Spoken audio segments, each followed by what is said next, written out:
Tudo bem, gente? Bom, vamos hoje para a nossa segunda aula de bioética e nós vamos falar um pouquinho sobre a utilitarista e a sua abordagem da bioética. Bom, a teoria utilitarista ela se originou das obras de Jeremy Bentham e John Stuart Mill. Originalmente, esses autores eles concebiam a teoria utilitarista a partir do princípio da utilidade em termos de felicidade e prazer, que eram termos utilizados como sinônimos por esses autores, né? Mas esses são conceitos muito amplos, né? Felicidade, prazer, e as versões da teoria utilitarista mais recentes, elas tentam trazer conceitos um pouquinho mais completos, né? Definições mais completas, mas ainda existem muitas divergências, né? Dentro do utilitarismo, diversas vertentes dentro do utilitarismo. Mas quais são, basicamente, os principais pontos de uma teoria utilitarista, né? Os principais constituintes de uma teoria utilitarista? Bom, seriam o consequencialismo, o bem-estar comum e o agregacionismo. Então, em primeiro lugar, o consequencialismo. Seria, basicamente, a visão de que uma ação ela vai ser correta ou errada, né? Moral ou imoral, a partir das suas consequências. Bom, quando eu estou falando aqui em ação, eu estou me referindo a você influenciar no desfecho de uma situação, né? Fazer diferença no desfecho de uma situação. Então, se eu não fizer qualquer diferença no desfecho de uma situação, eu não estaria realizando uma ação, ao menos relevante moralmente, né? Mas eu também posso não realizar uma ação, né? Não fazer nada, e também influenciar o desfecho de uma determinada situação. Eu estaria, então, realizando uma omissão. Por exemplo, quando um médico que poderia salvar a vida de um paciente não faz isso, e o paciente morre, ele vai, então, estar influenciando no desfecho de uma determinada situação, mas através da sua omissão, e ele vai poder ser culpabilizado por isso também. Então, quando eu falar em ação aqui, eu também vou estar me referindo a uma omissão, que vai poder ser relevante em uma determinada situação. Então, consequencialismo, bem-estar comum. Então, uma ação vai ter consequências, e essas consequências para os utilitaristas, elas vão ser relevantes quando elas aumentarem ou diminuírem o bem-estar social. O que seria, né, esse bem-estar social? Primeiro que esse bem-estar ele seria o bem-estar social de todos os sujeitos envolvidos em uma situação, considerados de uma maneira imparcial. Alguns autores vão considerar que esse bem-estar ele vai poder ser medido em termos de qualidade de vida, e essa qualidade de vida seria medida a partir das preferências pessoais dos indivíduos. Só que isso gera uma série de dúvidas, né? Por exemplo, todas as preferências pessoais devem ser consideradas? Todas as preferências pessoais devem ter o mesmo peso?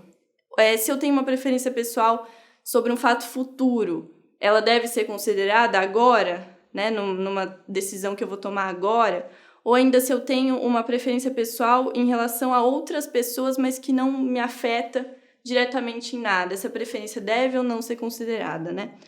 Então, aí as diversas vertentes do utilitarismo vão tentar responder, aí a cada uma a seu modo, essas questões. E, por fim, o agregacionismo. O que seria o agregacionismo? Então, eu vou ter uma ação, essa ação vai ter uma consequência, essa consequência vai ser relevante a partir do momento que ela diminuir ou aumentar o bem-estar social, e como esse bem-estar social deveria ser distribuído, né, para os utilitaristas.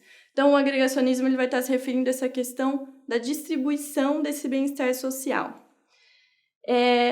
Para os utilitaristas, eu devo sempre escolher tomar a atitude, né, tomar uma certa ação que maximize o bem-estar social de todos os indivíduos somados, agregados. Por isso, agregacionismo, né? E o que significa dizer isso? Isso significa, então, que em uma situação que eu tenho duas escolhas, em uma delas eu vou causar um maior bem-estar, mas para um menor número de pessoas, e na outra eu vou causar um menor bem-estar, mas para um maior número de pessoas, eu devo escolher a primeira situação, o maior bem-estar para um menor número de pessoas. Por quê? Porque os interesses dessas pessoas na primeira situação somados, agregados, juntos, vão determinar um maior bem-estar social. E isso é o que conta para os utilitaristas.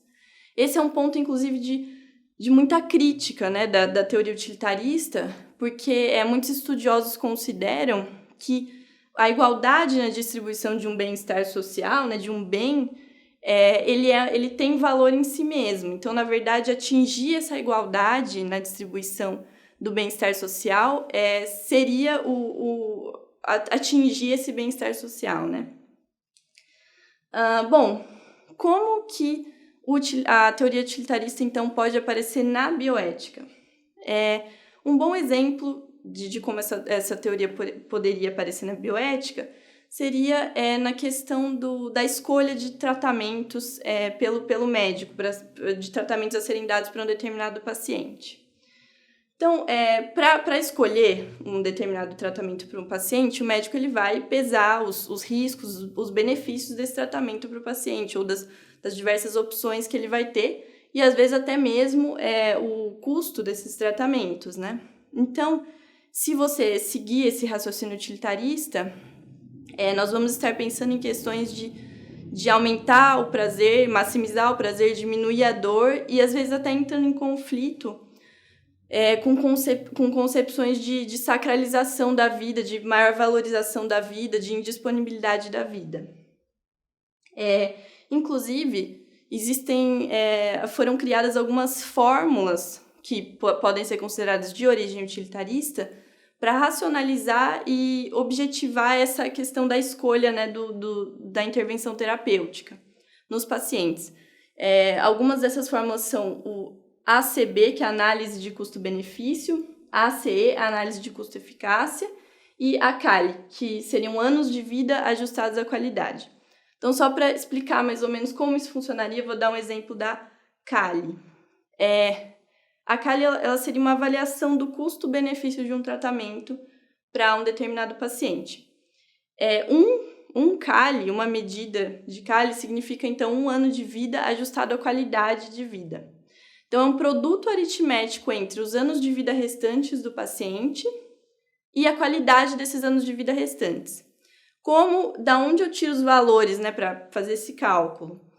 Esses valores são retirados de uma medida de pontuações dadas a estados de saúde a partir de questionários que são respondidos pelas pessoas.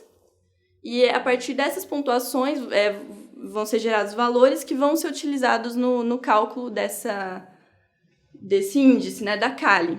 E, ao final, então, vai ser gerado esse índice para o custo-benefício daquele determinado tratamento. Mas esse tipo de mecanismo, né, ele também é muitas vezes criticado porque ele poderia estar objetificando, retirando a subjetividade, né, da vida humana em um nível que talvez não fosse desejável e muitas vezes que não fosse justo, né? Então, assim, você considerar apenas esse tipo de mecanismo talvez não fosse uma medida justa.